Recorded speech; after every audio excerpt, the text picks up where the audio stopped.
प्यारे विद्यार्थियों नमस्कार। आज हम बात कर रहे हैं अपने सृजन पुस्तक का 15वां अध्याय, जिसमें तौलिया एकांकी उपेंद्र नाथ अस्क द्वारा रचित है।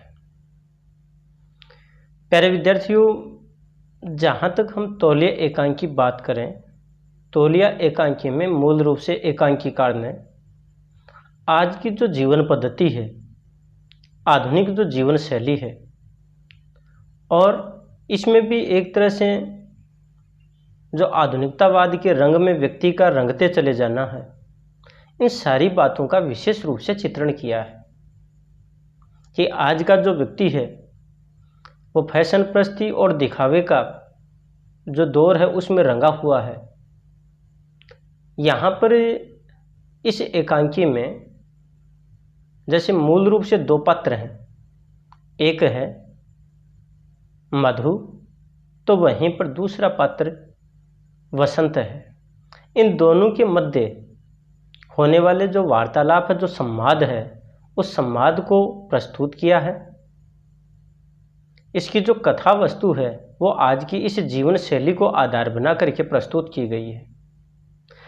तो इस एकांकी को पढ़ें उससे पहले हम एकांकीकार उपेंद्र नाथ अस्क के जीवन के बारे में हम बात करते हैं। प्यारे विद्यार्थियों, उपेंद्र नाथ अस्क का जन्म सन 1910 ईस्वी और इनकी मृत्यु सन 1996 ईस्वी में हुई।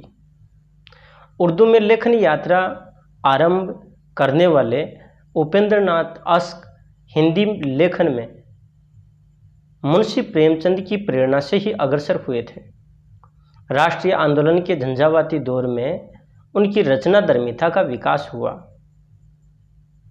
उन्होंने कहानी, काव्य, नाटक, एकांकी, संस्मरण, आलोचना और अनुवाद, इन सभी विधाओं में भरपूर कलम चलाई। नाटक एवं एकांकी विधा को नए आयाम देने वाले अस्क जी ने जनजीवन में व्याप्त रूढ़िवादिता, जड़ता एवं आडंबरों पर निर्ममतापूर्वक प्रहार करके मानसिक बाहों व अंतर्द्वंद्वों का बखूबी चित्रण किया। इसी क्रम में प्यारे विद्यार्थियों, यहाँ पर इनके संबंध में कहा गया है कि उपेंद्र नाथ अस्क की प्रमुख जो रचनाएं हैं वो रचनाएं हैं गिरती दीवारें, शहर में घूमता आईना, गर्म राख, सितारों के खेल, ये इनके उपन्यास रहे हैं। सत्तर श्रेष्ठ कहानियाँ, जुदाई की शाम के गीत, काले साहब, पिंजरा, ये कहानी संग्रह है। लौटता हुआ दिन, बड़े खिलाड़ी, जय पराजय, स्वर्ग की झलक, भंवर, ये इनके नाटक हैं। अंधी गली, मुखड़ा बदल गया, चरवाहे, ये इनके एकांकी संग्रह हैं। एक दिन आकाश ने कहा, प्रातः है प्रदीप, दीप जलेगा, बरगद की बेटी, उर्मियाँ, ये इनका काव्य संग्रह है, कविता संग्रह है। मंटो मेरा दुश्मन, फिल्मी जीवन की झलकियाँ, संस्मरण, यानी कि संस्मरण विधा है, उसमें लिखी गई ये रचनाएं हैं। अन्वेषण की सह यात्रा तथा हिंदी कहानी, एक अंतरंग परिचय, ये इनकी आलोचनात्मक रचना है। प्यारे विद्यार्थियों, यहाँ पर जो लेखक है प्रस्तुत एकांकी के संदर्भ में बात कर रहा है, और यहाँ पर लेखक ने इस एकांकी के संदर्भ में बताया है कि प्रस्तुत एकांकी तौलिये में शिष्टाचार, सभ्यता व तहजीब के नाम पर फैल रहे आडंबर व खोखलेपन को बखूबी अभिव्यक्त किया गया है।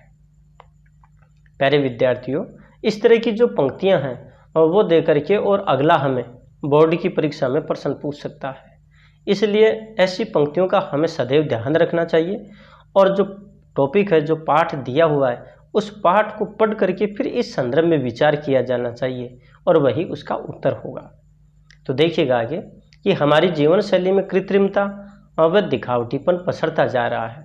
रिश्तों की प्रगाढ़ता शिथिल होती जा रही है। स्वच्छता व सलीका पसंदगी का दिखावा हमारी आत्मीयता पर बोझ स्वरूप है। इन दिखावों में रिश्तों की गर्माहट लुप्त होती जा रही है। सहजता एवं सरलता से जीवन जीने में जो खुशी एवं आनंद मिलता है वह अन्यतर दुर्लभ है। जीवन का रहस्य बाह्य तड़क भड़क में नहीं बल्कि अंतर की दृढ़ता में है। कहने का तात्पर्य यहाँ पर जीवन को जीने की कला है, उसको भी प्रस्तुत किया गया है। आगे देखिएगा कि इसमें मूल रूप से जो पात्र हैं उनमें है जैसे बसंत, चिंती, मधु, मंगला, सुरु। एक बात ध्यान रखिएगा कि इसमें मूल पात्र हैं दो, एक बसंत और दूसरा मधु, और इन दोनों की चारित्रिक विशेषताओं को आधार बना करके हमसे प्रश्न किया जा सकता है, बोर्ड की परीक्षा में प्रश्न पूछा जा सकता है। स्थान जो है वो नई दिल्ली का है। हालांकि जैसे कि स्थान नई दिल्ली ये एक तरह से वस्तुनिष्ठ प्रश्न बनता है, जो फर्स्ट ग्रेड सेकंड ग्रेड के जो कैंडिडेट हैं उनके लिए ये बात विशेष रूप से ध्यान रखने योग्य है। उसी क्रम में आगे देखिएगा कि जो वहाँ का जो वातावरण है, परिवेश है, उसके बारे में लेखक यहाँ पर प्रस्तुत कर रहा है। लेखक कह रहा है कि पर्दा बसंत के ड्राइंग रूम में उठता है। ड्राइंग रूम न बहुत बड़ा है न छोटा, बहुत सजा हुआ भी नहीं है। बसंत एक 250 मासिक पाता है, पर नई दिल्ली के 250, लेकिन वह फर्म का मैनेजर है, इसलिए टेलीफोन लगा है, इसलिए कमरा भी सजा है। बाईं दीवार के साथ एक मेज लगी है, उस पर कागज पत्रों के अतिरिक्त टेलीफोन रखा है। यहाँ पर आगे इसी क्रम में कह रहा है, मेज के इधर एक दरवाजा है जो अंदर कमरे में जाता है। मेज के उस ओर कोने में एक अंगीठी है, किंतु आग शायद इसमें नहीं जलती, क्योंकि अंगीठी का कपड़ा अत्यंत सुंदर है। उस पर सजावट की चीज़ें भी रखी हुई हैं, वैसे ही जैसी मध्यम वर्गीय घरों में होती हैं, लेकिन वे बिखरी नहीं हैं और करीने से अर्थात बहुत ही अच्छे ढंग से लगी हुई हैं। 2 पीतल के गुलदान दूसरी वस्तुओं के अतिरिक्त अंगीठी के दोनों कोनों पर रखे हुए हैं। इसी अंगीठी के कपड़े की लंबी झालर को छूता हुआ एक रेडियो सेट नीचे एक छोटी सी मेज पर रखा है, जिसके मेजपोश का डिजाइन अंगीठी के कपड़े से मैच करता है और मधु की सुरुचि का पता देता है। अंगीठी के ऊपर दीवार पर एक कैलेंडर लटक रहा है, जिससे कि मेज पर बैठे हुए व्यक्ति के ऐन सामने पड़े। कैलेंडर को एक नज़र देखने से मालूम होता है कि नवंबर का महीना है। अंगीठी के बराबर एक दरवाज़ा है जो रसोई घर में जाता है। इस दरवाजे से जरा हटकर सामने की दीवार के साथ एक बेंत के कोच का सेट है, यानी कुर्सियों का सेट। इसके आगे एक तिपाई पड़ी है। सेट की गद्दियाँ सुंदर और सुरुचिपूर्ण हैं और तिपाई का कवर अंगीठी के कपड़े से मैच करता है। सामने दीवार के बाईं ओर कोच से जरा हटकर एक दरवाज़ा है जो स्नान गृह को जाता है। बाईं दीवार के साथ श्रृंगार की मेज लगी है, जिससे बसंत और मधु दोनों अपने टॉयलेट का काम ले लेते हैं। इसके ऊपर खूंटियों पर तौलिए टंगे हैं। मेज के दोनों ओर 1-2 कुर्सियां पड़ी हैं। दाईं दीवार में इधर को एक दरवाज़ा है जो बाहर जाता है। पर्दा उठते समय हम बसंत को श्रृंगार की मेज पर बैठे हजामत बनाते देखते हैं। वास्तव में वह हजामत बना चुका है और तौलिए से मुंह पोंछ रहा है। तभी रसोई के दरवाजे से स्वेटर बुनती हुई मधु प्रवेश करती है। अब इनका संवाद देखिएगा। ये फिर आपने मदन का तौलिया उठा लिया, मैं कहती हूँ आप। वसंत जवाब देता है, मुंह पहुँचते पहुँचते रुककर, ओह ये कमबख्त तौलिए, मुझे ध्यान ही नहीं रहता। बात यह है कि मदन के तौलिए छोटे हैं और हजामत के। मधु चिढ़ करके, और हजामत के तौलिए कैसे हैं जी? जरा आंख खोल कर देखिए, हजामत के तौलिए कितने रंगीन हैं, बीच में तो धारियाँ पड़ी हुई हैं उनमें, और मदन के कितने सादे और वसंत लेकिन रोएदार। तो करने का तात्पर्य है कि मधु और वसंत के मध्य तौलिए को लेकर के बातचीत हो रही है। जैसे ही हजामत बनाने के पश्चात वसंत तौलिया लेकर के उसे मुंह पोंछने वाला था तो मधु ने उन्हें टोका और वो बताती हैं कि ये तौलिया मुंह पोंछने के लिए नहीं है। जबकि यहाँ पर जो वसंत है वो ये बात कह रहा है कि एक तरह से बहाना बनाना ही कहेंगे इस बात को कि भाई ठीक है, उसने जो तौलिया है वो लिया है, वो तौलिया एक तरह से उसी के अनुकूल संभवतः होगा, परंतु यहाँ पर जो मधु है वो इस बात को पसंद नहीं करती है। उसी क्रम में देखिएगा,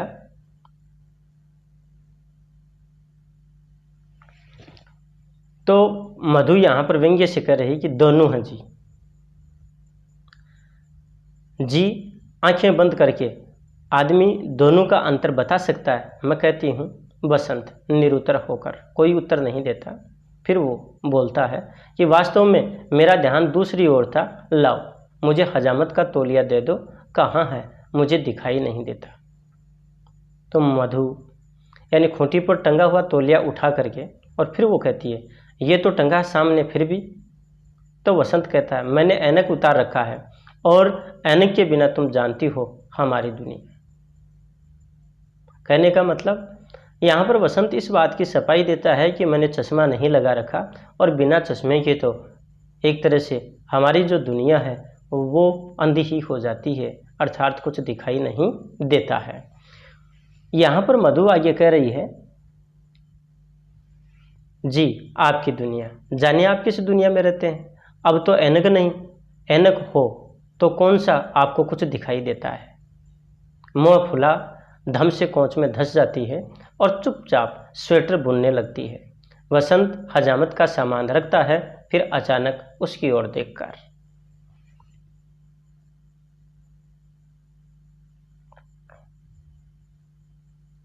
वसंत तुमने फिर मुंह फुला लिया, नाराज हो गई हो। मधु व्यंग्य से हंसकर नहीं, मैं नाराज नहीं। वसंत तुम्हारा ख्याल है कि मैं इतना मूर्ख हूं जो ये भी नहीं पहचान सकता। मधु उसी तरह से हंसते हुए मैं कब कहती हूं। उसी क्रम में आगे देखिएगा, वसंत यानी कि सामने वैसे ही छोड़कर कुर्सी को और उसकी ओर घूमते हुए, मैंने तुमसे कितनी बार कहा है कि अपने बाहों को छिपा लेने की निपुणता तुम्हें प्राप्त नहीं।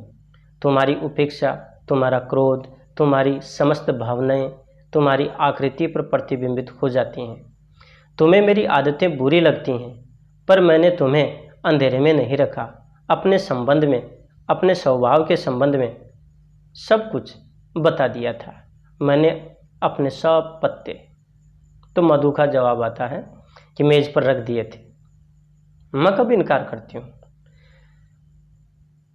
प्यारे विद्यार्थियों, यहाँ पर जो बात है वो बात यह है कि वसंत है वो अपनी मनस्थिति को प्रस्तुत कर रहा है और जो मधु है उसके बारे में बता रहा है। मधु से वो ये बात कह रहा है कि आपके भीतर बाहों को छिपा लेने की जो एक कला होती है वो कला नहीं है।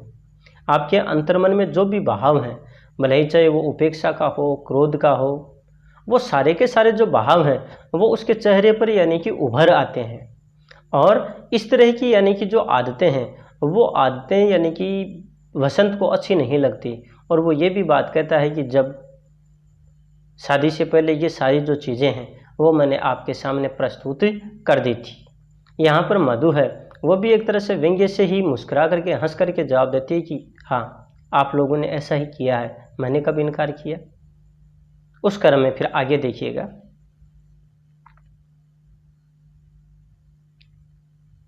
वसंत कहता है कि तुम्हारी ये हंसी कितनी विषैली है। इसी तरह विष घोल घोल कर तुमने अपने स्वास्थ्य का सत्यानाश कर लिया। मधु चुप है। वसंत फिर कह रहा है मैं तुम्हें किस प्रकार विश्वास दिलाऊं कि मैं स्वयं सफाई का बड़ा भारी समर्थक हूं। मधु हंसते हुए इसमें क्या संदेह है वसंत, और मुझे स्वयं गंदगी पसंद नहीं। मधु सिर्फ हंसती रहती है, कोई जवाब नहीं।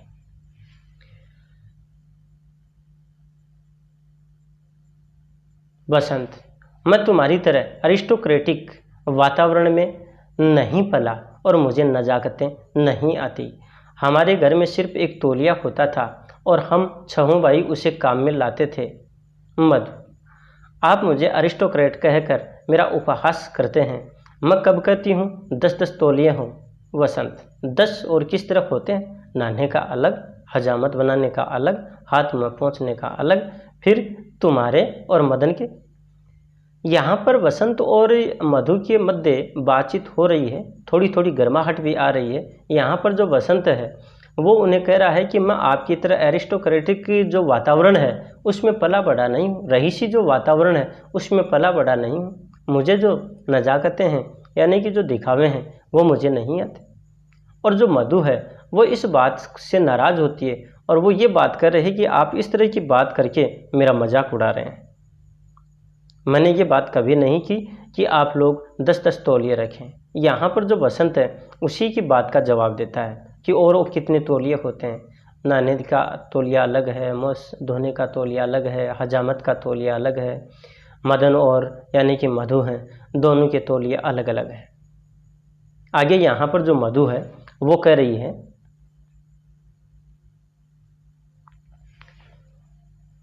पहलू बदलते हुए, लेकिन मैं पूछती हूँ कि इसमें दोष क्या है? जब हम खरीद सकते हैं तो क्यों न 10-10 तौलिए रखें? कल परमात्मा न करे हम इस योग्य न रहें तो मैं आपको दिखा दूं कि किस तरह गरीबी में सफाई रखी जा सकती है। तौलिए न सही, खादी के अंगोछे सही, कुछ भी रखा जा सकता है, लेकिन जिस तौलिए से किसी दूसरे ने बदन पहुँचा हो उससे किस प्रकार कोई अपना शरीर पहुँच सकता है? वसंत, मैं कहता हूँ हम 6 भाई एक ही तौलिए से बदन पहुँचते रहे। तो मधु कहती है लेकिन बीमारी। अब यहाँ पर जो बात है वो बात ये है कि जो मधु है वो अपने मन का विचार प्रस्तुत करती है। वो कह रही है कि भले ही चाहे यानी कि गरीबी की स्थिति रही क्यों ना हो, लेकिन आज हम यहाँ पर जो कह रही है कि मैं पूछती हूँ इससे दोष क्या है? जब हम खरीद सकते हैं, हम खरीदने की स्थिति में हैं, तो फिर तौलिए क्यों ना रखा जाए? कल को मान लीजिए कुछ ऐसी घटना घटित हो जाए और जो उस समय मान लो कि ये तौलिए ना खरीद पाए, तो भी यानी कि मधु कहती है कि मैं ऐसी स्थिति बनाकर रखूँगी कि वो एक तरह से तौलिए के रूप में ही वो चीज़ें काम में आ सकें। जैसे यहाँ पर इन्होंने बताया कि तौलिए न सही, खादी के अंगोछे सही, कुछ भी रखा जा सकता है, लेकिन जिस तौलिए से किसी दूसरे ने बदन पहुँचा हो उससे फिर किस प्रकार कोई अपना शरीर पहुँच सकता है। अब यहाँ पर उसी क्रम में आगे वसंत कहता है कि हमें से किसी को कोई बीमारी नहीं हुई। मधु, पर चर्म रोग। वसंत, तुम्हें और मदन को तो कोई बीमारी नहीं, और फिर रोग इस तरह नहीं बढ़ता। रोग बढ़ता है कमजोरी से। जब हमारे शरीर में रोग से लोहा लेने वाला लाल कीटाणु कम हो जाते हैं तब। चूहा सेदनसा की बात जानती हो? मधु, चूहा सेदनसा। प्यारे विद्यार्थियों, यहाँ पर जो बात कही गई है वो बात ये है कि जो वसंत है वो मधु को इस बारे में समझाता है कि बीमारियां ऐसे नहीं होती। हमारे शरीर के भीतर अगर रोग प्रतिरोधक क्षमता कम हो जाती है तो हम बीमारियों में जकड़ जाते हैं। यहाँ पर वो एक उदाहरण भी देता है और वो उदाहरण दे रहा है चूहा सेदनसा का। प्यारे विद्यार्थियों, यहाँ पर ये जो चूहा सेदनसा है इस पर प्रश्न बनता कोई घटना है जिसका चित्रण आगे होगा।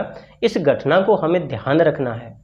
यहाँ पर बसंत कह रहा है कि शिकार करने के विचार से कुछ अफसर चूहा सेदनसा गए।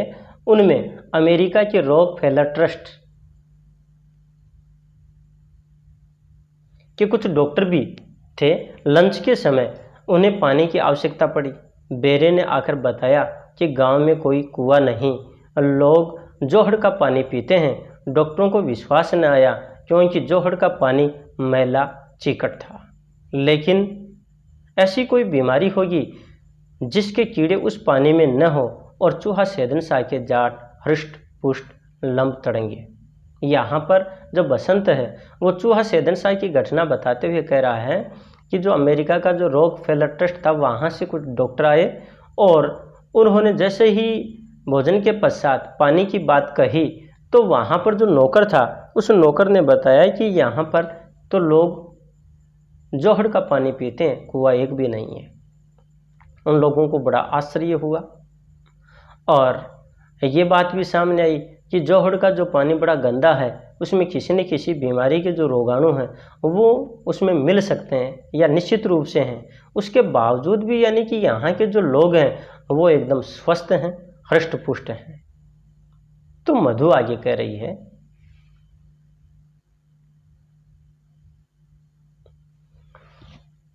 तो क्या आप चाहते हैं हम जोहड़ का पानी पीना शुरू कर दें? और वो हंसती है। कहने का मतलब एक तरह से वो व्यंग्य ही कर रही है। तो इस पर जवाब दे रहा है बसंत, उठकर कमरे में घूमता हुआ, तुम इस बात पर अपनी विषाक्त हंसी बिखेर सकती हो। उसके सामने रुककर, तुम्हें मालूम हो कि अमेरिका के डॉक्टर वहीं रहे। एक जाट के रक्त का उन्होंने विश्लेषण किया। मालूम हुआ कि उसमें रोग का मुकाबला करने वाले लाल कीटाणु रोग की मदद करने वाले कीटाणुओं से कहीं ज़्यादा हैं। तब उन्होंने वहाँ के लोगों की खुराक का निरीक्षण किया। पता चला कि वे अधिकतर दही लस्सी का प्रयोग करते हैं और दही में बहुत सी बीमारियों के कीटाणुओं को मारने की शक्ति है। बीमारी का मुकाबला इन नजाकतों और नफासतों से नहीं होता, बल्कि शरीर में ऐसी शक्ति पैदा करने से होता है जो रोग के आक्रमण का प्रतिविरोध कर सके।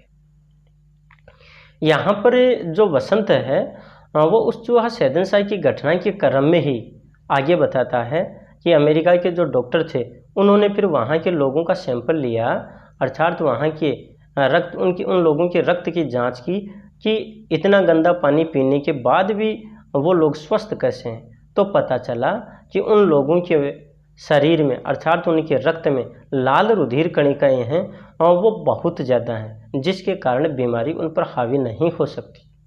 और उनकी जो खुराक है, उनका जो भोजन है, उसमें वो दही छाछ का प्रयोग भरपूर मात्रा में करते हैं। यहाँ पर जो वसंत है वो भी यही बात कह रहा है मधु से कि व्यक्ति के भीतर रोग प्रतिरोधक क्षमता है वो ज़्यादा होनी चाहिए और वो जो नज़ाकत और नफासत है यानी दिखावा और जो श्रेष्ठता है उनसे नहीं होता, बल्कि शरीर का स्वस्थ होना जरूरी है। आगे इसी क्रम में देखिएगा, मधु कह रही है कि मैंने चूहा सेदनशाही की बात सुन ली। मैले तौलिए से शरीर में लाल कीटाणु फैले या श्वेत, मुझे इससे मतलब नहीं। मैं तो इतना जानती हूँ कि बचपन ही से मुझे सफाई पसंद है। मामा जी, यहाँ पर मधु है वो अपनी बात फिर से दोहरा रही है। वो कह रही है कि अब शरीर में लाल कीटाणु फैलने या श्वेत, इससे मुझे कोई मतलब नहीं। बात यह है कि मुझे बचपन से ही ऐसे संस्कार मिले हैं जिनके कारण क्या है कि मैं सफाई पसंद हूँ। उसी क्रम में फिर बसंत है वो कह रहा है, क्योंकि वहाँ पर मधु जो है वो मामा जी का नाम लेती है और जैसे ही मामा जी का नाम लेती है तो देखो बसंत पर क्या प्रतिक्रिया होती है। मेज के कोने का सहारा लेकर तुमने फिर अपने मामा और मौसा की कथा छेड़ी। माना वे विलायत हो आए, किंतु इसका ये मतलब तो नहीं कि जो वे कहते हैं वह वेद वाक्य है। उस दिन तुम्हारे मौसा आए थे, उन्होंने हाथ धोए तो मैंने कहीं भूल से तौलिया पेश कर दिया।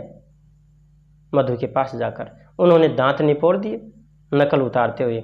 मैं किसी दूसरे के तौलिए से हाथ नहीं पोंछता, और वे अपने रुमाल से हाथ पोंछने लगे। मैं पूछता हूँ, अगर वे उस तौलिए से हाथ पोंछ लेते तो उन्हें कौन सी बीमारी चिमट जाती? तो मधु जवाब देती है, अब ये तो अर्थात ये तो वो ही बताएं। कहने का तात्पर्य है कि यहाँ पर जो वसंत है वो मधु के मामा जी के संदर्भ में बात कर रहा है, यानी कि मामा जी की बात आई वहीं पर, यानी कि उनके जो मौसा हैं उनके संदर्भ में भी बात है।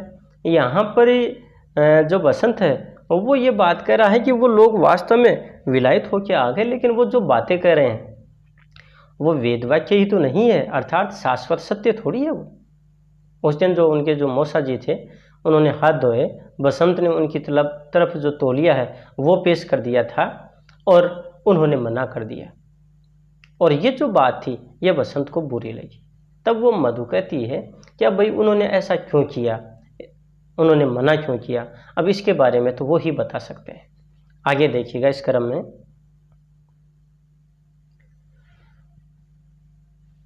बसंत कह रहा है और तुम्हारे मामा जी। वापस जाकर मेज पर बैठ जाता है। तुम्हारे जाने के एक दिन बाद मैं उनके यहाँ गया, रात वहीं रहा। दूसरे दिन मुझे सीधे दफ्तर आना था। कहने लगे हजामत यहीं बना लो। मैंने कहा मैं एक दिन छोड़कर हजामत बनाता हूँ, मुझे कोई ऐसी ज़रूरत नहीं। जब उन्होंने अनुरोध किया तो मैंने कहा अच्छा बना ही लेता हूँ। तब वे एक निकृष्ट सा रेजर ले आए और कहने लगे नकल उतारते हुए, मैं अपने रेजर से किसी दूसरे को हजामत नहीं बनाने देता, इसीलिए मैंने मेहमानों के लिए दूसरा रेजर रख छोड़ा है। क्रोध के मारे मेरा रक्त खोल उठा। अपने आप को रोककर मैंने केवल इतना कहा, रहने दीजिए, मैं घर जाकर सेव कर लूँगा। यहाँ पर जो बसंत है फिर शिकायत करता है, यानी कि मधु के जो मामा जी हैं उनकी शिकायत करता है। और वो यहाँ पर कहता है कि आपके वहाँ जाने के बाद में एक दिन वो उनके वहाँ पर चला गया और वहाँ पर यानी कि एक तरह से उनके जो मामा जी हैं उन्होंने हजामत बनाने के लिए अनुरोध किया, उन्होंने मना कर दिया, लेकिन फिर भी उन्होंने जब आग्रह किया तो मान गए। और वहाँ पर उसके जो मामा जी हैं वो उन्हें कहते हैं कि भाई वो अपना रेजर अलग रखते हैं और मेहमानों के लिए अलग रखते हैं। ये जो बात है ये बसंत को बड़ी बुरी लगती है और इसलिए क्या है कि वो मना कर देते हैं। वो यही बात कहते हैं कि रहने दीजिए, मैं घर जाकर के सेव कर लूँगा। तो मधु कह रही है यहाँ पर कि मामा जी, बसंत फिर आगे उसी बात को दोहरा रहा है, कह रहा है कि इस पर शायद उन्हें महसूस हुआ कि मुझे उनकी बात बुरी लगी और उन्होंने मुझे अपने ही रेजर से हजामत बनाने पर विवश कर दिया। किंतु मेरे हजामत बनाने के बाद मेरे ही सामने ब्लेड उन्होंने लॉन में फेंक दिया और नौकर से कहा कि रेजर को स्टरलाइज कर लाए। नकल उतारते हुए मामा जी। मधु कहती है मैं कहती हूँ आप उनके स्वभाव से परिचित नहीं, आपको बुरा लगा। स्वच्छता की भावना भी काव्य और कला की बात थी। अब यहाँ पर जो बात आती है वो बात जो कि वसंत को मधु के मामा जी की बात बड़ी बुरी लगती है और उन्हीं बातों को वो एक तरह से नकल उतारते हुए व्यवस्था के कारण, दुख के कारण प्रस्तुत कर रहा है कि जब उनके मामा जी को इस बात का पता चला कि ये नाराज़ हो गए तो उन्होंने अपना जो रेजर है वो हजामत बनाने के लिए दे दिया। यहाँ पर वसंत आगे कह रहा उसी क्रम में कि उन्होंने ब्लेड को तुरंत ही मेरे सामने फेंक दिया और अपने नौकर से कहा है कि इस रेजर को स्टरलाइज करके लाए, अर्थात रोगाणु मुक्त करके लाए। अब यहाँ पर जो मधु है वो उन्हें बता रही है, समझा रही है कि आप उनके स्वभाव से परिचित नहीं, आपको बुरा लगा। स्वच्छता की भावना काव्य और कला की भांति है। आगे देखिएगा इस क्रम में।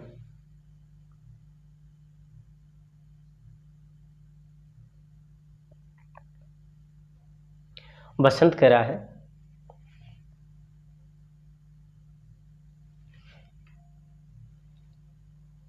जो आवेग में है और उसके पास आकर के कहता है कि क्यों काव्य और कला को अपनी इस घृणा में घसीटती हो। तुम्हारे ऐसे वातावरण में पले हुए सब लोगों की नफासत से नफरत की भावना काम करती है, शरीर से, गंदगी से, जीवन में नफरत की। यहाँ पर जो बात आ रही है दोस्तों, प्यारे विद्यार्थियों, वो बात यह है कि जो बसंत है वो अपने अंतर्मन की जो पीड़ा है उसको प्रस्तुत कर रहा है कि जहाँ काव्य और कला में भावनाएं छिपी होती हैं, मन की जो पवित्रता उनके माध्यम से प्रस्तुत होती है, वो बात उनकी बातों में नहीं है। यहाँ पर बसंत ये बात कह रहा है कि ये सब दिखावा है। एक तरह से ये श्रेष्ठता जो दिखाई जा रही है ना, इसमें भी नफरत की भावना ही भरी रहती है। वो भले चाहे शरीर से, गंदगी से, जीवन की से नफरत की भावना। प्यारे विद्यार्थियों, आज के इस वीडियो में हम इतना ही पढ़ेंगे।